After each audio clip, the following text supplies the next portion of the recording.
इंसान की जो ज़िंदगी गुजारने की ज़रूरियात हैं, उन ज़रूरियात में से एक ज़रूरत रोटी है, कपड़ा है, मकान है, ऑक्सीजन है।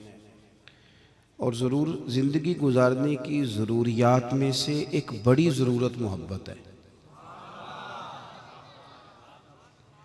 आपके घर में सारी नेमतें हों, माल भी, दौलत भी, जायदाद भी,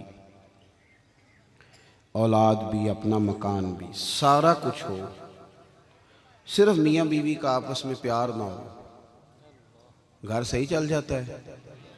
पैसे पड़े हुए हैं, खाना पका हुआ है, सिर्फ प्यार ही तो नहीं है तो घर चल सकता।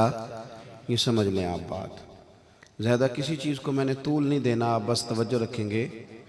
बच्चे सारा कुछ ही करें, कपड़े भी ला के दें, दवाई भी वक्त पे ला के दें, माँ बाप को हज उम्रा भी कराएं, बस प्यार ना करें, अदब ना करें, तो माँ बाप खुश रह सकते हैं। बस इस बात को आप समझ लें कि मोहब्बत ज़िंदगी गुजारने के लिए ज़रूरी है। आपने घर टेलीफोन कर दिया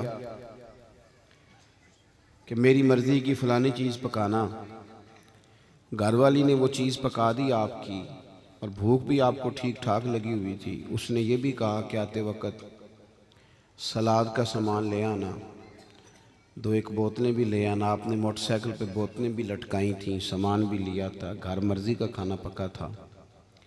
लेकिन रास्ते में किसी शख्स के साथ मोटरसाइकिल की टक्कर हो गई, उसने कुछ तल्ख बातें कर दी, मूड ख़राब हो गया, नफ़रत के साथ उसने कुछ जुमले बोल दिए, तबीयत ख़राब हो गई। खाना खाने में मज़ा आता है,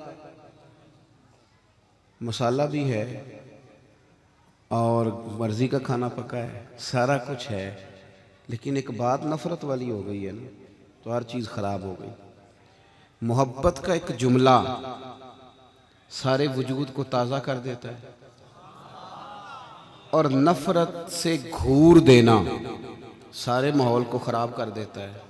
बस आप बात समझ लें, मोहब्बत इतनी ज़रूरी है, इतनी ज़रूरी है, इतनी ज़रूरी है कि मेरे महबूब अलैहिस्सलाम ने फरमाया, नमाज़ें जितनी मर्ज़ी पढ़ो, रोज़े जितने मर्ज़ी रखो, और तुम हज ज़कातें जितनी मर्ज़ी दो, जब तक हर चीज़ से बढ़कर अपने नबी से प्यार नहीं करोगे, तुम्हारा ईमान ही मुकम्मल नहीं होगा।